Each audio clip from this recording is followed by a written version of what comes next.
That's I was work. I think we have a.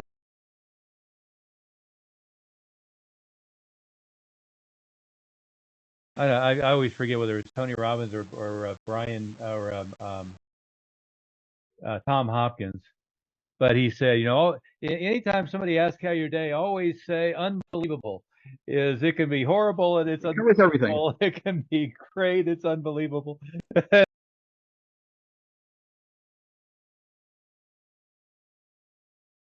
I always like that. Hey, I was reading through all of this CFP board stuff. That if it obviously you're public on it, so you don't mind at all. I was chuckling at right after our meeting, you did the public post about our meeting with the advisors who didn't believe you, and I was laughing about that one. In agreement, by the way, and then the CFP thing.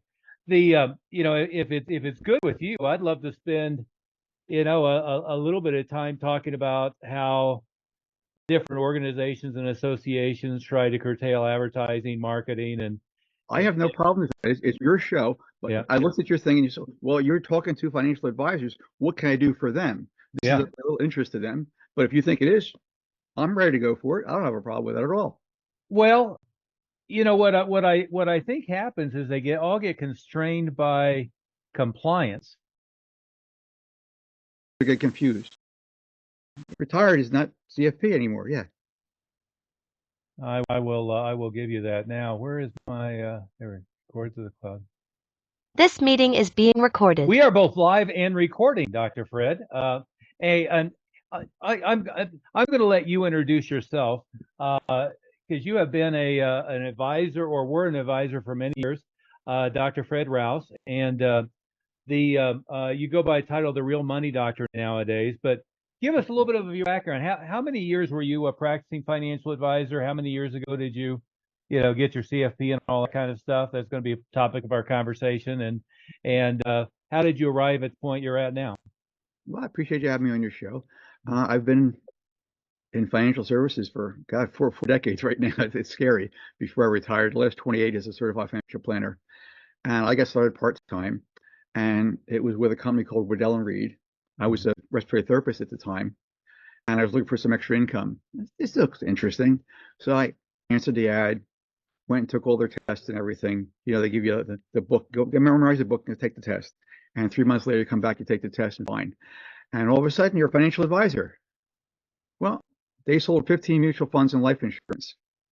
And I found out very quickly that my customers knew more about money than I did, which was not a surprise. I mean, I'm a little guinea kid from South Philadelphia, nothing fancy. That was the carpet layer, four kids in a two-bedroom house. So I didn't come from money. I didn't know I was poor until years afterwards. But it was interesting. I went and got the CFP designation. It took me 5 years to get that. And then I stopped selling products probably within 5 years of getting a CFP designation. It was just, quite honestly, hoary. I didn't enjoy it at all. I don't like twisting arms. And that was the whole thing. Go out and canvas the world, and you don't get paid until somebody gives you money. Well, that was tacky. I mean, no matter how good my advice was, I had to question it myself, because was I doing it because it was what right for them, and I thought it was, and to this day I still do, or because I needed commission. Well, as soon as I stopped selling products, I shifted over to the tax side of things. Life was simple. Okay, and I've been doing tax stuff for years, Yeah. and that's where we are right now. It's been much more fun. And again, it's retired, and I work with small people, 0 to 6 employees, and I've Yeah. got all the third-party credentials that were really nice. I wrote books for Brian Tracy and Jack Canfield and Dick Vitale. I'm writing one right now with Lisa Nichols, and it's been fun. Been on ABC, NBC, CNBC, all over the place. It's been fun, but you know, my focus has always been on the little guy, and it's what I've been doing for, God, 40 years or so until I retired. And now I'm retired and I have a good time. The picture behind me is a picture of my place in Delaware. I got a place in Philadelphia, outside in the suburbs, and a place in Delaware, right on the water. And I enjoy my Delaware place because it's quiet. Yeah. And I show students basically how to take a small account and become financially independent within 3 to 5 years. Yeah. Yeah. And I couldn't do that as a financial planner. They just wouldn't let me. Yeah. Yeah. You raise a couple of interesting points, and of course, all of our podcasts are for financial planners, about financial planners. Obviously, many times with people who are outside of the industry, and I personally come from outside the industry, as we've discussed, in the meetings that we've been involved with and so forth. I actually, I went to Georgetown University, got a degree in economics, thinking I was going to go on to Wall Street, and ended up getting an MBA, but then opened a chain of martial arts schools. And the success I had, I mean, I had 3,500 new students or clients within the first couple of years of that. The marketing success I had started leading people back to me in Denver and then around the country who were law firms and financial advisors and everything else trying to figure out what I was doing. And as an outsider, I'm always shocked with the blinders that the industry has, both on a marketing perspective and on broadening their horizons on really what it is they're doing. And I think about it this way, and I'm an academic nerd. I want to go down this path with you, but I have read all of the SEC rulings and all of the stuff on what you can do and what you can't do, and I'm happy to get the big legal books out and go through them. I'll freely profess I'm not an attorney, I'm not a compliance expert, any of that stuff. But advisors are just cowered into submission in so many different ways by the fear of compliance that's overwrought. Let's talk about that briefly. I mean, you have seen that, and I by the way, I appreciate the great testimony you did on my book. It was beautiful, but that was kind of the starting point. As I tell people, read the book, and you'll either be attracted or scared off right away, because I'm kind of in your face about all that stuff. What have you seen in that industry that is self-limiting?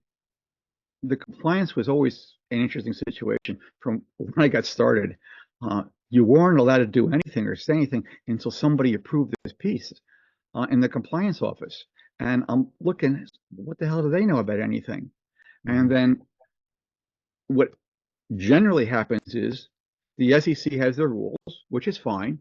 Then the compliance people read those rules and they tighten them up because they misinterpret what's going on. And then they pass them down. And then the advisor is even more scared than what the compliance officer was talking about. And all of a sudden, you can't do anything. And as an advisor, it was really, really simple. Selling life insurance, you can't quote the policy, you can't quote a rate. Other than that, you're free to discuss about pretty much anything. But, oh no, I can't do that. Compliance won't let me. Well, did you try? Yeah. Did you try a different company? And again, I eventually just said bye. Yeah. I couldn't play their game anymore because it was self-perpetuating. They were in it for their interest and not yours. You and bet. you help clients along the way, and you can't because you can't express anything to them. You bet. You bet. The the big companies, my standing line when I was working with a very successful small group within I think it was Merrill Lynch or Morgan Stanley, I forget, but they sent me the emails they were going to send out, and I was like, for God's sake, this sounds like it was written by 3 attorneys and 2 English teachers. There's no personality in this whatsoever. And the stuff that I see from coming out of the big companies, whether it's the emails that they send out. I went through. I work internally. Have worked a lot internally with Northwestern Mutual, and I swear to God, I had to go into their system and piece together 10 different newsletters to just get something where something would go out twice a week to the clients that were pre-written from a compliance standpoint. And some of them were good, but most of them are more written by a lawyer than they are by a human. And people only read emails written from a human to a human, not from a big corporate face. That's a huge problem of all this stuff is people make a corporate gibberish, almost political speech where they're not saying any damn thing. Yeah, people have been doing that for years. And anytime you have an organization, they're there to protect themselves, not the public and not you. Yeah. So the only people they serve are themselves. Yeah. And if you're on the front end of things, and again, I never worked with trust fund babies. They didn't come see me. It was okay. I deal with small people, 0 to 6 employees, the contractors, the plumbers, the electricians, the carpenters, people that have small operations, chiropractor, one-man dentist operations. And they don't know about that stuff. They don't want to know about that stuff. What are you going to do to help me today? How are you going to help my business? And how are you going to help me retire? And the people in corporate have no interest in that. They're on a salary. They could care less. Yeah. You're paying their salary, but they don't want to acknowledge that. So it was a problem, and I had to walk away from it all. Yeah. Yeah. Let's talk about your most recent controversy. You got into a spat with the CFP board. Before that, let's stay back to our mutual experience. You and I both sit in a little mastermind group together, and I think at my count there are 3 people plus myself who directly work with financial advisors, and there's I believe it's 3 or 4 people who are financial advisors. And we were in that meeting talking about what you're doing as far as investment strategy and so forth, who you're trying to deal with. And, to give the setting, you were looking for the feedback from the people who are in the industry, frankly, looking for something I've always looked for with other consultants and gurus. I never can get them to see it. Basically, you were saying, why don't you give me all of your unqualified leads because they're my market, and I can show them how to do what I'm doing since you can't show them how to do what I'm doing, and none of them would cooperate in any way, shape, or form. Is that a fair summary? That's pretty much what happened. Yep. It was interesting, without a doubt in the world. I mean, these are people that they weren't going to deal with anyway. Yeah. They don't want these people. I mean, I was in financial services for 40 years. I know what they're looking for. And one guy says, well, my clients retire and stay retired. Well, the only way to retire and stay retired is if you're generating enough cash flow. You bet. Which means you need a lump sum of money. Yeah. Okay, to start to work with this guy. And even then, you're going to have to start to cut back your lifestyle at some point. Mm-hmm. Nobody talks about that part. Right. So they run across people in their normal advertisement they can't do anything for. And I say, hey, send them my way.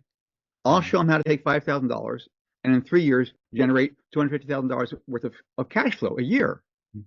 At which point in time, they're going to have excess money. And all of a sudden, they need a money manager of some sort. Yeah. I don't do money management, if that's okay. I'm not interested in that. But I've got credentialed wealth managers, people that are credentialed wealth managers actually in my program because they can't do what I do for themselves. Mm-hmm. So it's just part of the fun. And the big thing was, well, I don't believe you. My results are posted every week. Yeah. Okay. And I will be bad and give a number here. I don't normally give numbers. Go right ahead. But we're on a closed podcast, basically. We're closed. We're not trying to pitch anything. Go ahead. And as a financial advisor, and again, 40 years worth in the field, 28 as a certified financial planner before I retired, you're told and you believe and you've seen that on an average 15, 20, 30-year, 50-year period, you can expect 8, 10, 12% returns. Mm-hmm. That's pretty much it. 18%, that's unheard of. You might be able to get 1 year and then you're not going to get it another year. Well, that's what the industry has been doing for years. Mm-hmm. That hasn't changed. It's not about to change. I show somebody how to take a $5,000 account and in 1 year get $30,000 to $50,000 in first-year trading profits from that account. Yeah, $5,000 in, $30,000 to $50,000 out. That's not 100% return. That's not 200%. That's 800, 900, 1,000% return. You bet. No advisor can do that. And I'm not trying to take away anything from you guys, but if you're in this for the long term, okay, you've got one source of income, clients with money. If they don't have money, you don't want to deal with them because what you do takes time, and all you have is time. Yeah. So where are you going to put your time in? Somebody who's going to generate some dollars for you. Well, if somebody's only got $150,000, $200,000, they're not going to generate any money for you. Send them someplace else that can get that money to grow, and then expect them to come back. That works out well. Yeah. But yeah, we're having problems with the CFP board without a doubt in the world. Yeah, let's talk about that next. I was watching just yesterday, the day before, I was watching an interesting conversation with Jeremy Boring, who's the co-founder of the Daily Wire, and I may be misattributing this, but he was basically saying the problem is as you grow, and of course they turned into I don't know, a 9 or 10 figure company. Um, I think they're easily worth 150 million or something like this at this point, starting from scratch. Um, but he was saying the biggest threshold, the biggest problem is as you grow, is you become more and more risk adverse, and that the thing that's been keeping them successful is to realize that they're back to zero tomorrow. That's okay. They can keep going, but to not become risk adverse and keep doing new risky things. And I thought it was a really interesting conversation, and obviously it relates back to the wealth management side because really what most wealth managers are there to do is to not lose a penny of their clients' capital, right? They're highly risk adverse, and you do the evaluations with what's your level of risk tolerance versus return and all of that stuff. But mostly what they know is if somebody gives me $750,000, I better damn at the end of the year have their $750,000 there, or else they're going to fire me. I mean, is that a fair way to describe their mentality? After 40 years in the field, that's pretty much all I've seen. Yeah.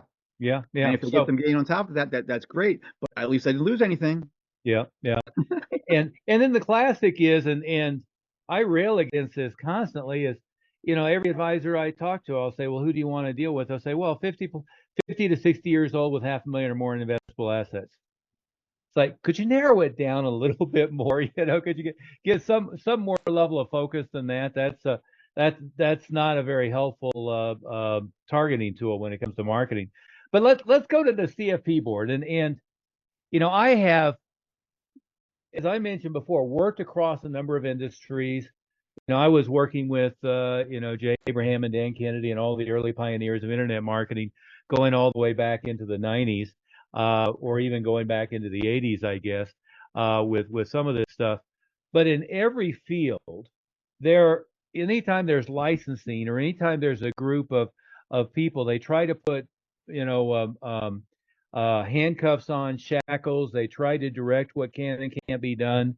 In my old industry, in the martial arts industry, I tell our clients, any one of the organizations are almost always run by people who don't know how to be successful at your business, and therefore they're requiring you to do things that are not, in your best interest.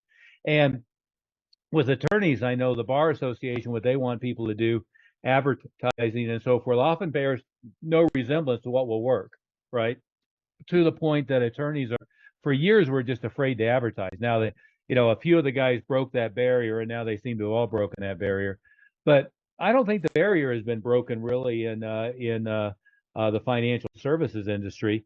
It's amazing to me that it seems to me like Fisher Investments is the only one I see doing any direct response marketing anywhere out in the market. And it seems like all the rest of the industry hate them because they see them everywhere, and the rest of the industry assumes what they're doing doesn't work. But let's go to the CFP board. Why did they pick a fight with you years after you were retired? I I mean, thought that was interesting. Without a doubt. even in all your marketing, you say retired or emeritus or whatever. Um, how do you stick your head up high enough to pick a fight with somebody who's already telling people he's out of the field? It wasn't that difficult. Yeah. When you get the kind of returns that I get, Right. okay, people watch. Mm-hmm. People watch a lot. How many people do you know that are getting 800-900% returns and have been doing it every year since 2008? Yeah. Not one losing year, triple-digit returns every year. I mean, to begin with, that's an unheard of thing in financial services. You bet. But again, this is an active situation. This isn't for everybody. Yeah. And what I do is take somebody with a small account, 5, 10, 15, 20, $100,000, $200,000, generally under $500,000. Mm-hmm. They're my ideal people. And they know they can't retire on that. It doesn't work. 8, 10, 12% on that isn't going to get you anywhere. I show them how to take a $5,000 account, trading just 2 commodities. Say the commodity word, boom. Financial planners go crazy because all they know is you're going to lose all your money. It's really risky. They don't know anything about commodities, but because of their training, and again, I got 40 years of this stuff, Okay, you're going to lose all your money, and it's very risky. Mm-hmm. Well, it depends on what you do. If you're only risking $5,000 of a $100,000 account, you're not risking very much. Yeah. That's in your trading account. Once the money's in your trading account, doesn't mean you're in the market just yet. We show them how to get in the market 2, maybe 3 times a month on average, trading only 2 commodities. When you are there, you're only risking between 2 to 5% of your account on a trade, and then you're only there for a maximum of 4 days. Mm-hmm. 4 days. If the world goes crazy, how badly could you possibly get hurt? Yeah. $5,000 to begin with, risking only 2 to 5% of that, and you're only there for 4 days. Mm-hmm. Versus people that have $200,000, $300,000, $500,000 in the market, it hasn't recovered from January of last year. You bet. Following the financial planning advice. Yeah. That 30-year lie just doesn't work. Yeah. And they all spout the 30-year lie. They don't know about it. They do. Okay. If you take $1,000 a month when you're age 20 and you invest it, by age 65, you'll be fine. Well, that's great on paper. In reality, it simply doesn't work because life happens along the way. Mm-hmm. Now, here you got the CFP board, and you can't be in business for any length of time without somebody doing something that's not happy. Yeah. So, yeah, I've got students that didn't finish a program. Mm-hmm. Hey, I have no control over that. They put people through universities. You give the university $100,000. Doesn't mean you can come out with anything more than a degree. You bet. You don't get a job. You have a degree and an opportunity to make money. And if you don't, you blame the university, or do you blame yourself? Yeah. Well, it's easier to blame the university, so it's easier to blame me. So the CFP board gets a complaint. Oh, this student said this. I got a string of students are making money. Mm-hmm. One student's making $30,000 a month right now. Started with $5,000. Yeah. They don't want to hear that. They also don't want to hear that I wasn't doing anything that came close to providing financial services or financial advice according to their code. Yeah. And again, I hadn't done that for 15, 20 years at least anyway. Yeah. And I told them, look, I want to retire. I don't need the credential anymore. What do I do? I'll just let it expire. Okay. And then 6, 8 months later, I got a complaint from the board and they want me to answer these things. I didn't do any of this stuff to begin with. Mm-hmm. So I'm not going to waste my time trying to explain to people that don't want to hear anything. Yeah. Because I'm doing general marketing, real marketing to real people. And they don't want to hear about that. Yeah. Lo and behold, their attorney actually did a video saying that what I did is just general marketing and doesn't come under financial planning or financial services. Yeah. They didn't want to hear that. Yeah. Their attorney on video, as one of their training videos. It was unbelievable. And so we're back and forth now. And they permanently barred me from applying for a designation that I already retired. Yeah. Am I missing something here, folks? And now I'm playing with their trademark attorneys because they don't like retired CFP. They don't like CFP emeritus because Yeah. the CFP board has a CFP board emeritus. So, Yeah. okay, I'm easy. I'll just put retired CFP. Yeah. Bam. And what am I supposed to do with 30 years worth of stuff out there? I've got books and publications that say I'm a CFP. Well, at the time I was. Yeah. They're going crazy. No big deal. It's just part of the fun. They want you to go purge all of that from the historic stuff. Is that what they're trying to do? They say that they don't, but pretty much they'd like that to happen. Yeah.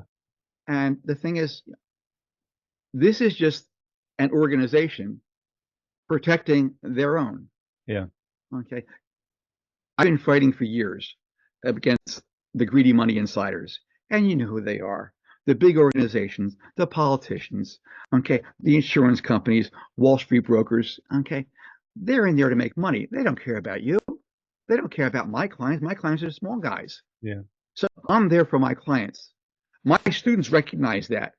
Students have been through the program, recognize that, hey, if it wasn't for Dr. Fred, I wouldn't be making this money right now. Yeah. But nobody else wants to hear it. It's okay. I'm hitting them head on. You say one thing, here, I think it's libelous. Yeah. Yeah. You know, it's always interesting. I read a number of books about the Trump University debacle. And you know, like in New York State, I used to use the term Black Belt University for some of my stuff, and if you got down to it, the one thing that they were pissed off about is he used the word university when he wasn't an accredited academic institution. And I think it was New York was picking on that. But the reality is, in any time you're teaching people stuff to do, whether you're an accredited university, not an accredited university, a private training organization, whatever it might be, most of the people that you're training aren't going to do what you tell them how to do, right? And some people, I think with my clients, I have a 95% track record. I'm sure you have a very high track record with your guys. But there's always people who want to pay you to argue with you, and more often there's people who just collect knowledge and then don't do anything with it. And to use the few people who don't succeed, having worked with Dan Kennedy for years, his standard joke is, with weight loss, any weight loss thing is, that the appropriate disclaimer would be, 99% of people who get this information, get this product, never use it. This exercise machine is only good for hanging your clothing, because that's the results that 90% of the people who buy it get. The right answer would be, if you use it. I worked in the franchising industry, and their line, which I think is completely right, is the system works if you work the system. And the big if is if you work the system. I thought it was funny too, and I recognized it, is they said that you did videos that looked like they were newscasts when they weren't newscasts. And one of my most successful advertising campaign ever was, we used to buy 2-minute slots in the 5 o'clock, 7 o'clock, and 9 o'clock news on ABC, CBS, NBC, on the local news channels. And we did 2 minutes, because that would take the entire time slot. And then we would set it up on like a news looking set and in an interview format on that 2 minutes time slot. And that was extremely effective. What specifically are they complaining about there? What didn't they like about your advertising post actually being an advisor? Who knows? I mean, I have no clue. It looked like a news broadcast. Well, yeah. It's designed to look like a news broadcast. Mm-hmm. Okay. And according to your attorneys, the CFP attorneys who actually did a video on marketing said, oh yeah, that stuff is good, mm-hmm. because you're not providing any specific financial advice or financial services. Yeah. As long as you're not doing those things, none of what the CFP board has to say has anything to do with anything. Yeah. And I haven't done any of those things for 15, 20 years before I retired at Credential. Yeah. I quit selling financial services way back when. Yeah. Because it wasn't doing anything for my clients. Yeah. So if you keep the client in mind, the rest of the stuff will fall off eventually. I really don't care about it. Yeah. It doesn't make any sense. Do I have to institute a lawsuit against the CFP board? Possibly. I don't know. That's not outside the realm of possibility, mm-hmm. because what they've done has had financial harm to me. Mm-hmm. So yeah, I can do that. Am I going to bother? Probably not. Yeah. When they can't control you, they try to control how people see you. Mm-hmm. That's just the way it is. And I understand that. And I've got a number of people out there who see what I do. I've done for them. They've done for themselves following a process, and they're happy. Am I going to waste my energy on these crazy folks that are trying to contain me, or am I going to work with people who I can actually help? I would rather work with people I'm trying to actually help. Yeah. Again, I'm 70 years old right now. How much time do I have here? My goal is to help people to get, protect, and enjoy their money, their life, and their retirement.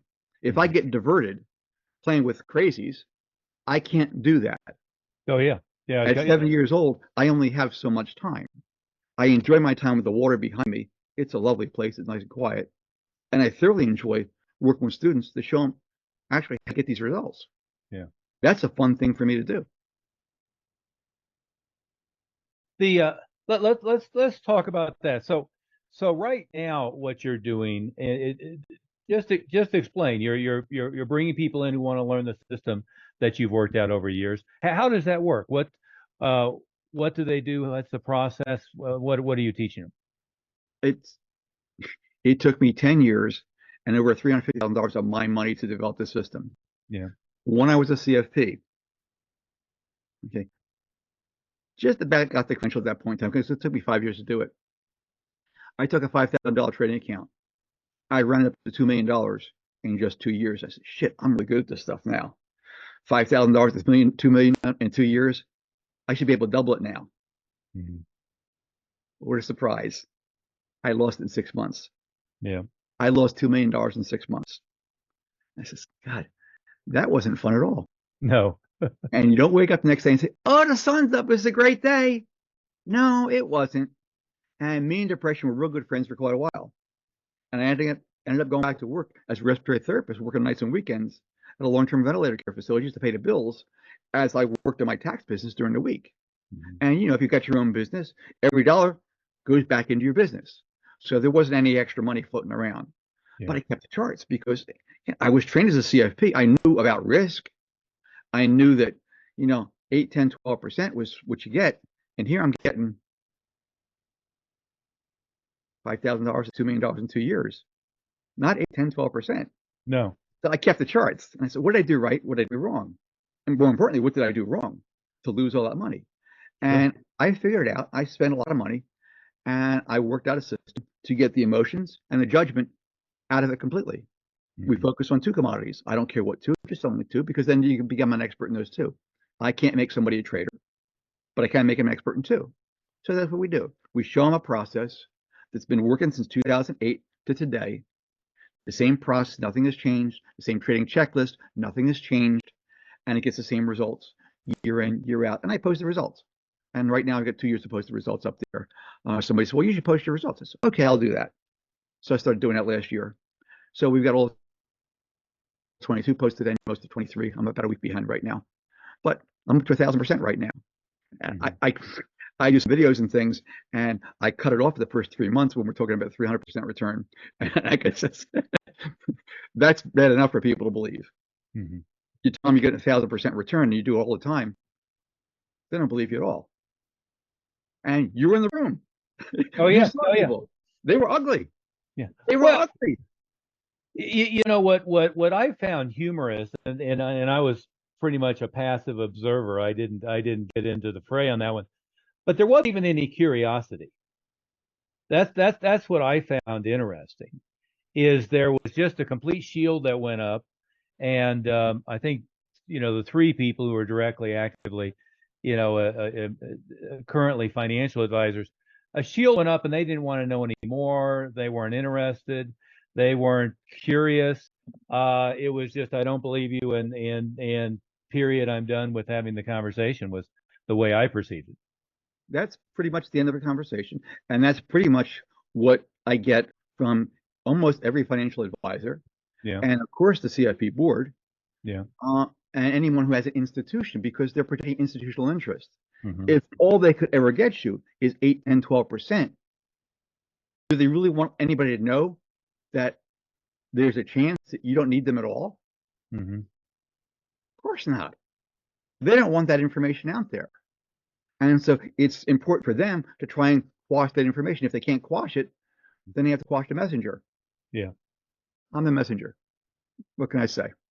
To me, it's interesting because you can certainly have a role of preserving capital, and preserving capital in a very conservative way, and at the same time giving your clients additional information where they can go in different directions as well. And keep a certain amount of money off the table. I mean, the whole point of working with entrepreneurs is, here's the money you have in play, and here's the money you have off the table, right? If you're building your own business, as soon as you get cautious on building your own business, you're in trouble. And at the same time, it's okay to take some money off the table, for the worst case scenario. I just have a hard time seeing the conflict of the 2 roles as being useful any more than I have. Most of the business owners I work with, I tell them constantly, look, your business isn't going to make you rich. It's going to spit off some cash flow, and you can become rich over here, but the business is just going to support your lifestyle. And if you sell it someday, great. If not, that's probably more likely. Yeah, and that's pretty much it. And again, there's a place for financial advisors. I don't have a problem with that. I like financial advisors. I was one for 4 decades. Yeah. However, okay, you have a certain client that you work with, certain people that you work with that you can actually help. And Yeah. if you're interested in helping more than just generating dollars, then you need to do something for the people that you can't help. Yeah. Send them out to someone who can do something for them, like me, who can show them how to make money, and they can send them back to you Yeah. with more money, so you can end up making more money. You bet. That makes a whole lot more sense instead of Yeah. just saying, "Oh no, you can't do that. It's too risky." Well, my folks have less time in the market than your folks do. Mm-hmm. I will stack my 1-year returns against your 3 and 5-year returns, dollar for dollar. I win every time. Now, I don't want to go into direct competition with you guys, Mm-hmm. okay? But my numbers stand up. Yeah. No one has challenged my numbers so far. Then let the ad. Okay. Well, that's an interesting statement. So the argument never comes back to what you're doing doesn't work, No. or that your results aren't the results. Nope. It's how you're getting the attention of of your target audience to come try it out. Isn't that interesting? That is interesting. Yeah. You know, Never once question the actual results. Not once. They don't want to know about them. you know, if you think somebody's a fraud, you should be going to the root of what's going on rather than how they're promoting it. But again, they don't want to know. Yeah. If all you can get somebody's 8, 10, 12%, do you really want to know that, hey, there's somebody out there who can get triple-digit returns? Yeah. I don't want to know that. Somebody else might find out too. They might be my clients that might find out. Yeah. Now, what am I supposed to do? You said earlier that you have the results posted online. Where are you posting everything? Where is your website? Where are you putting this out? Okay. The actual results are posted at drrousenow.com/results. Dr. Rouse. Now. Now? Okay. And DRROUSENOW, drrousenow.com/results. Okay. And they're posted. I didn't post last week's yet, but I'm up Yeah. to 1,000% already. And the Yeah. preceding year is up there. No big deal. And I don't make tons of giant trades. Mm-hmm. We're making small trades. Yeah. $200, $400, $800, $1,000, $2,000 a trade. But if I show somebody how to get 7, 8, 10 winning trades in a row before they have a losing trade, Yeah. all of a sudden now that builds up. I'm not showing people how to make money. I'm showing people how not to take on losing trades. The whole system was designed how not to get into bad trades. If you follow a process and the process is how not to get in bad trades, and there's really only 3 or 4 reasons why a trade is bad, if you can recognize what those reasons are, then life is simple. Yeah. Like, I see it happening, I'm not going to do it. Yeah. I mean, you were a little kid at one point in time. Mom told you not to touch the stove. Yeah. Did you touch it a second time on purpose? Not No, the second time. not the second time. Yeah. Now, you had some accidents along the way, but you never did it on purpose because you knew. And the whole system that I provide for students is I want you to test the system. Yeah. I want you to prove it to yourself first, that you've got the job skills to do it. One, that the system actually works, that you get 80% winning trades in a back test, and in a forward test, moving forward, you get a minimum of 70% winning trades, proving that you've got the skills and you know how to apply the skills. Right. Only then do you open up a trading account and start trading with real money. Yeah. Not one person has ever challenged any of that. Yeah.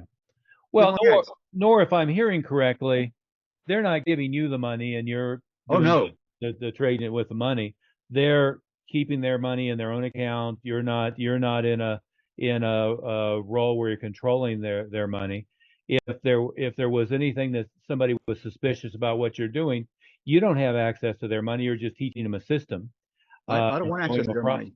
Yeah. I don't want people dependent on me. I'm not providing a trade service where I show them what to trade or tell them every morning what to trade.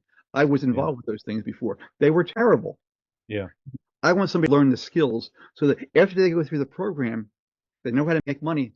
They don't need me anymore. Yeah. They already have the skills. And the nice thing is they can show their kids and their kids can show their kids. All of a sudden now I've generated intergenerational wealth out of my program. Nobody else can do that. Yeah. I can do that. Yeah. All of a sudden now, my lower middle class guys, they can do something for themselves and their families that they're going to be remembered for down the line. Grandpop showed me how to trade. Yeah. And all of a sudden now you don't need a job anymore. Because most of my folks are relatively happy with $200,000, $300,000 a year. Tax-free, by the way. I show them how to do it tax-free, which advisors can't do either. Yeah. Not a little bit, 100% tax-free. Because as a financial advisor, all I could ever do was nibble around the edges. 8, 10, 12%, maybe you get 13 or 15% one year and you lose it again the next year. On the tax side of things, yeah, we get some tax savings here and there. We shave a percentage point here and there. And it was lovely. And it's a lot of mental masturbation, all intents and purposes. I love that term, by the way. I've used that a number of times myself. It works. Yeah. It's all it is. And if you want to do that to amuse yourself, no problem. But don't try and delude yourself into thinking you're actually helping somebody doing it. Yeah. Okay, the difference between 15% and 18% on a tax return doesn't mean a whole lot. It really doesn't over a period of time. Now, the difference between 15% and 0%, that means a lot. Yeah. And I show them how to do it 100% tax-free. Nobody's questioned that either. What a surprise. But they don't like the ads. You know, that it is across industries, that is such a common phenomenon that is not even a surprise. What I find a little bit surprising, although I shouldn't, is how somebody who has already retired and told them they've retired draws the ire and the effort and the dedication to snipe at them. And I guess I shouldn't be retired at that either as you watch what's going on. You know, my bitch before I heard about your situation was I've seen a number of things come down the pike where I don't remember the specifics, so I won't go into it too specifically, but there was one situation where an employee made a complaint about their employer, who was a certified advisor. And I don't remember if this was CFP board or if it was one of the other organizations. And they immediately on the accusation kicked the person out of their environment. You may remember the story was about a year ago. But there's been a number of things where just the accusation of impropriety, and this one was an accusation of making a racially inappropriate comment, got the person kicked out without any evidence, particularly other than in this case a disgruntled employee's word, which having had now I don't know how many hundreds or into the thousands of employees, I could go find a few myself who would say bad things about me regardless of whether it happened or not, just because they have a bad taste in their mouth over the years. Anything to add to that? I don't want to beat that one to death, but if an advisor wanted to learn more about what you do out of curiosity, and by the way, I always recommend curiosity, even if you think it's complete hogwash, right? But out of curiosity, or if they wanted to do something cooperatively with you, how would they do that? What would be their next steps to learn more about what you do, Dr. Fred? Well, there's two things. One is just to find out more about the program itself, and go to drrousenow.com, and there's a short 12-minute video there which details what I do and what's involved in the program. Yeah. Very clear. It's very straightforward. 12 minutes, bang, done. Yeah. Okay. If you have leisurely time, you want to know more about me personally, not a problem. drfredrouse.com.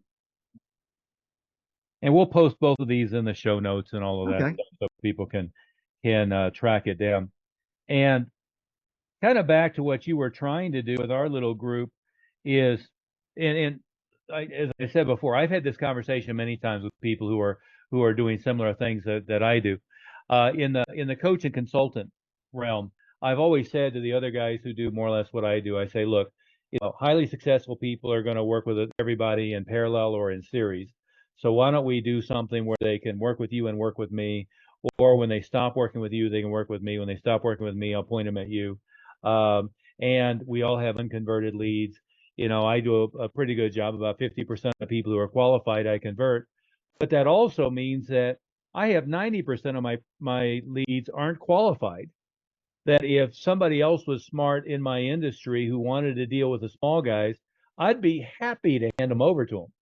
I'd be happy to. I have tried to get other people to work cooperatively, and they always see me as their competitor rather than as somebody who would be useful, and that's just strange to me. I would love to monetize all of my unqualified leads and monetize all my unqualified leads, or at the very least, create a symbiotic relationship where I could share back and forth.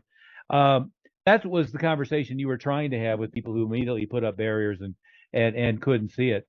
What ultimately would you love to accomplish if somebody was open-minded enough to do that? I would love to, take your unqualified people.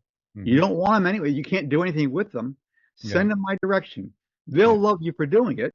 yeah, After you show them how to make money, send them back to you. I yeah. don't have a problem with that.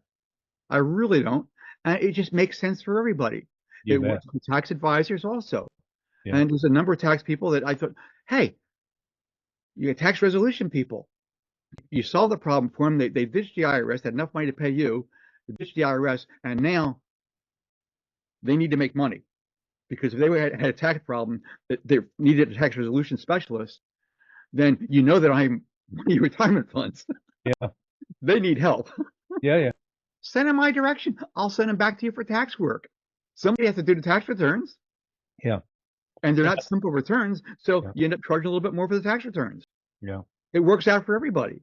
yeah, Financial planners, you send them back, they have more money now. They didn't yeah, have money before. So if you're in business long term, this is what you want. When you don't feel like prospecting anymore, now you get clients coming back to you because these are unqualified people you sent out 2, 3 years ago, yeah, versus the new guy who's getting in the field, who's out there actually knocking doors, yeah. okay, and taking somebody with $50,000 and trying to sell more mutual funds and life insurance annuities, Right. okay, because that goes nowhere fast. You bet. You I bet. was there before.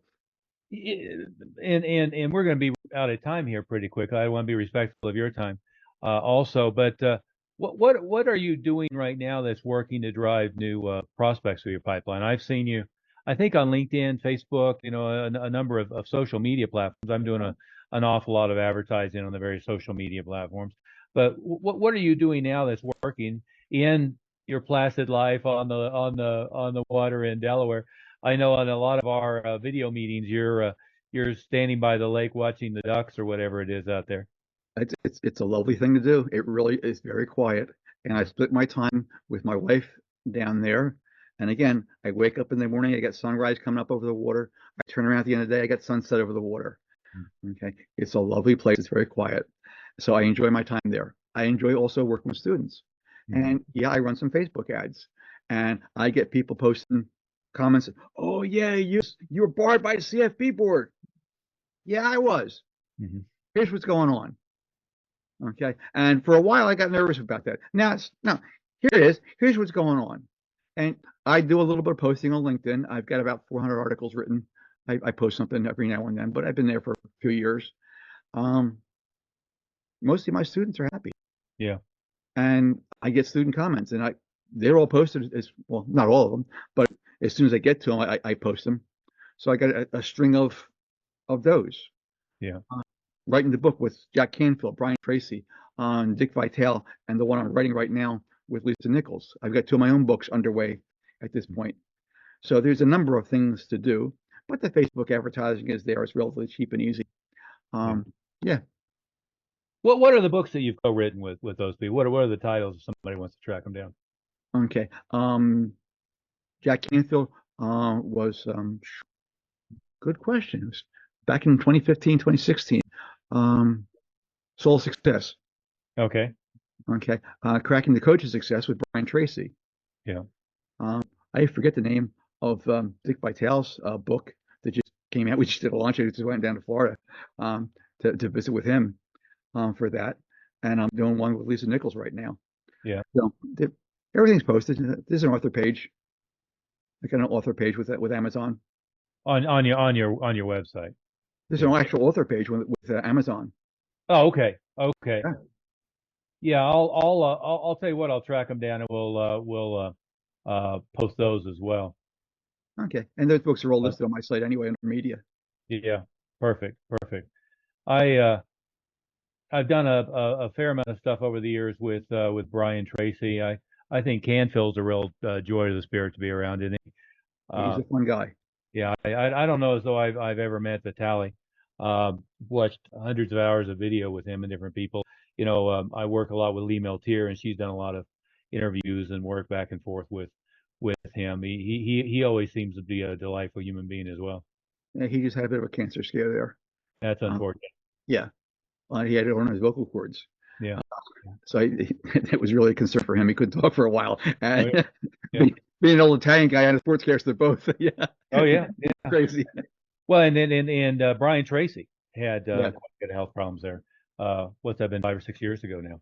Yeah. He's gotten up in age without a Yeah. doubt in the world.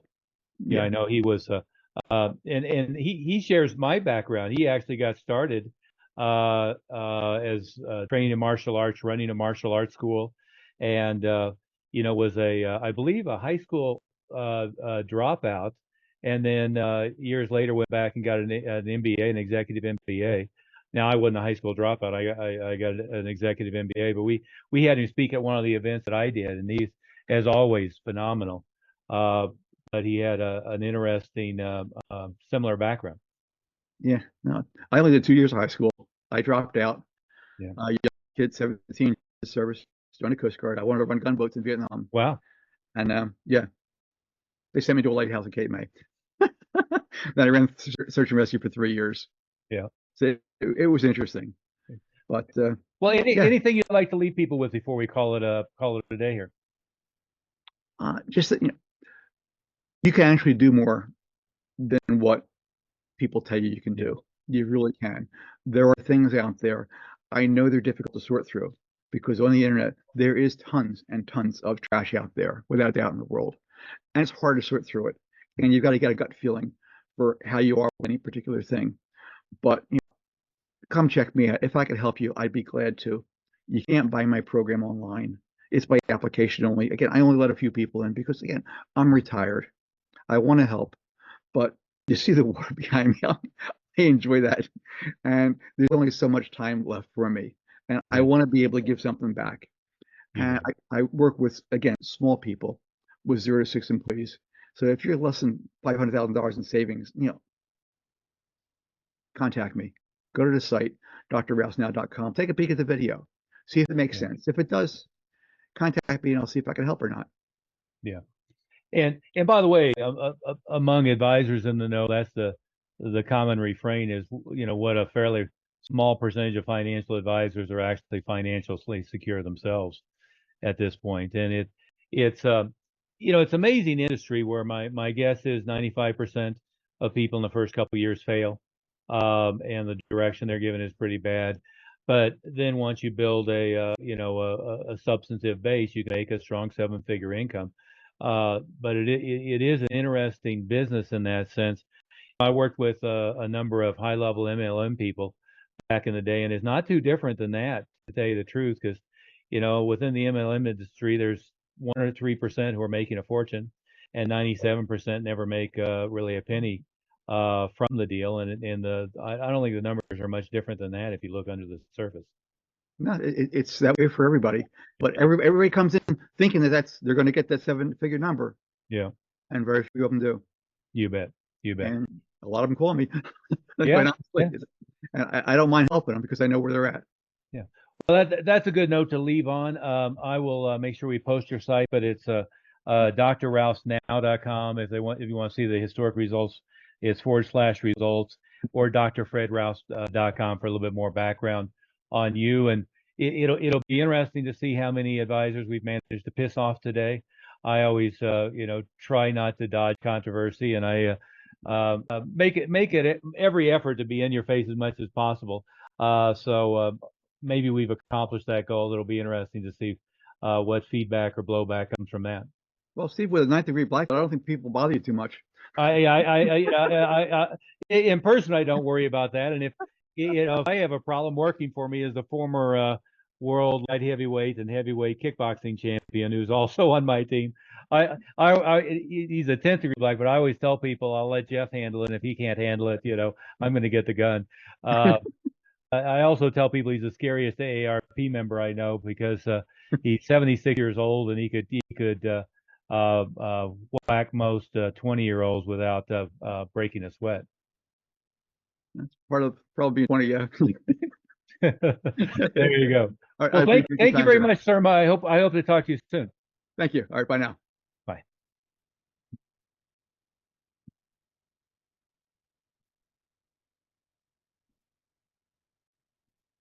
The recording has stopped.